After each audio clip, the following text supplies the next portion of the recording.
Delhi police के 2 अधिकारी case की तफ्तीश के लिए मुंबई के पास वसई पहुंच गए हैं। वहीं श्रद्धा के एक दोस्त गॉडविन ने आज तक से खास बातचीत की और बताया कि आफताब श्रद्धा को ब्लैकमेल किया करता था और अगर यह कहता था कि अगर वो उसको छोड़कर गई तो वो सुसाइड कर लेगा या उसके परिवार वालों को नहीं छोड़ेगा। इधर गुरुग्राम में पुलिस को आफताब के उस ऑफिस के पास से कुछ सबूत मिले हैं। ऐसा पुलिस का दावा है जिस ऑफिस से आफताब को कुछ समय पहले निकाल दिया गया था।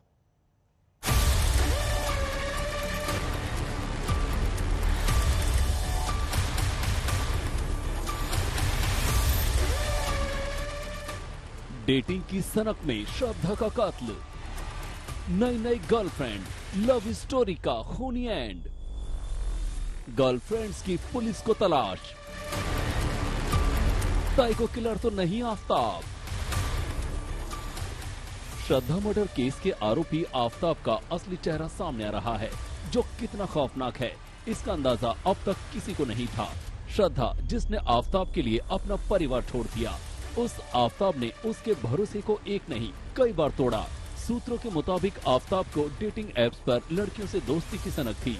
इसी सनक में वो एक नहीं कई डेटिंग एप्स पर एक्टिव था। अलग अलग डेटिंग एप्स के जरिए उसने कई गर्लफ्रेंड्स बना ली थी। डेटिंग ऐप पर इन लड़कियों से जुड़े रहने के लिए वो अलग अलग आईडी का इस्तेमाल करता था। इसके लिए उसने कई सिम कार्ड भी खरीदे थे। श्रद्धा हत्याकांड में हो रहे बड़े बड़े खुलासों के बीच अब दिल्ली पुलिस इस कोशिश में भी जुटी है कि वो आफताब की फितरत को भी खंगाले और जिन भी लड़कियों से आफताब बम्बल ऐप या फिर अन्य डेटिंग ऐप्स पर बात किया करता था, उन सभी तक पहुंचने के लिए अब दिल्ली पुलिस पूरी तरह से कोशिश कर रही है ताकि जल्द से जल्द उन लड़कियों तक भी पहुंचकर उन लड़कियों के बयान दर्ज किए जा सके, ताकि पता चल सके कि फितरत आफताब की क्या थी। क्योंकि इनमें से कई लड़कियां ऐसी भी थी जिन्हें आफताब ने हत्या करने के बाद, यानी कि श्रद्धा की हत्या करने के बाद अपने फ्लैट पर बुलाया था और उनके साथ समय बिताया था। तो ऐसे में पुलिस की ये भी कोशिश रहेगी कि उन सभी लड़कियों तक पुलिस पहुंचे ताकि ये भी जानकारी मिल सके कि कहीं ऐसा तो नहीं कि उनमें से किसी और लड़की के ऊपर भी हमला आफताब ने किया या उनमें से किसी और की हत्या तक कर दी। और इन सभी लड़कियों से बात करने के बाद हो ये भी सकता है कि ये पूरा का पूरा मामला एक नया ही मोड़ ले ले। श्रद्धा से भी आफताब की दोस्ती बम्बल नाम की डेटिंग ऐप के जरिए हुई थी, लेकिन श्रद्धा अपना घर-बार परिवार छोड़कर आफताब के साथ रहने लगी। यही नहीं, मुंबई में घर लेने के लिए दोनों ने अपने आप को पति पत्नी के तौर पर दिखाया। यानी श्रद्धा जहां आफताब के साथ जिंदगी जीने और परिवार को बढ़ाने के सपने देख रही थी, वहीं आफताब डेटिंग एप्स के जरिए नई नई गर्लफ्रेंड बना रहा था।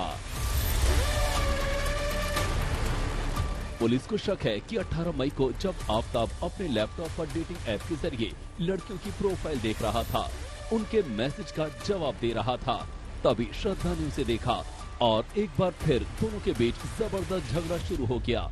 इसी झगड़े के दौरान आफताब ने पहले श्रद्धा की पिटाई की और फिर बिस्तर पर गिराकर उसका गला घोंट दिया।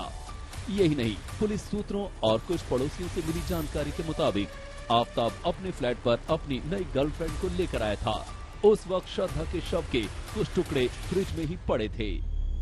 कोई महिला मित्र कोई मिलने के लिए आया जिसको आपने देखा? उसी समय आए थे, जब वो आए थे तो 2 तो वो थे और एक आध और आए थे, उन्हें को मैं जानता नहीं कौन है कौन नहीं। आफताब जितनी होशियारी से डेटिंग ऐप पर लड़कियों से दोस्ती करता था, अब उतनी ही चालाकी से दिल्ली पुलिस को झांसा दे रहा है। कत्ल करने के बाद जितनी हैवानियत से उसने श्रद्धा के शव के टुकड़े किए और फिर जिस सफाई से सबूतों को मिटाया, उससे पुलिस को शक है कि कहीं आफताब सीरियल किलर तो नहीं। आफताब की फितरत को समझने के लिए दिल्ली पुलिस ने साइकोलॉजिस्ट की भी मदद ली है।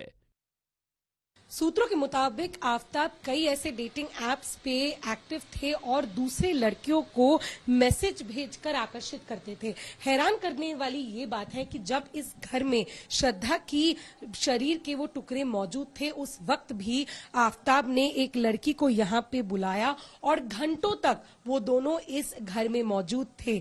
ये भी कहा जा रहा है कि श्रद्धा और आफताब जब रिश्ते में थे, उस वक्त श्रद्धा को छोड़ के भी कई ऐसे और लड़कियां थी जिनके साथ आफताब टच में थे। श्रद्धा के पहले भी आफताब की कई ऐसे लड़कियों से दोस्ती हुई डेटिंग एप्स के जरिए, और कहीं ना कहीं एक बहुत ही बड़ी ये वजह थी कि अन्य लड़कियों के साथ आफताब और जो बात करते थे वो श्रद्धा को पसंद नहीं था, जिसके वजह से इन दोनों के बीच झगड़े होते रहे। लेकिन सबसे हैरान कर देनी बात यह है कि जब श्रद्धा की बॉडी के टुकड़े इस घर में मौजूद थी, उस वक्त भी आफताब ने एक लड़की को डेटिंग ऐप के जरिए मिले और उसको इस घर में बुलाया। इस तफ्तीश के दौरान अगर पुलिस का संपर्क आफताब की किसी गर्लफ्रेंड से होता है तो आफताब के बारे में चौंकाने वाली जानकारी मिल सकती है। वारदात के बाद लंबा वक्त बीत जाने से पुलिस परिस्थिति जन्य सबूत जुटा रही है। ऐसे में आफताब की गर्लफ्रेंड्स का मिलना और उनके बयान काफी मायने रखते हैं। श्रेया चटर्जी के साथ अक्षय डोंगरे, दिल्ली आज तक।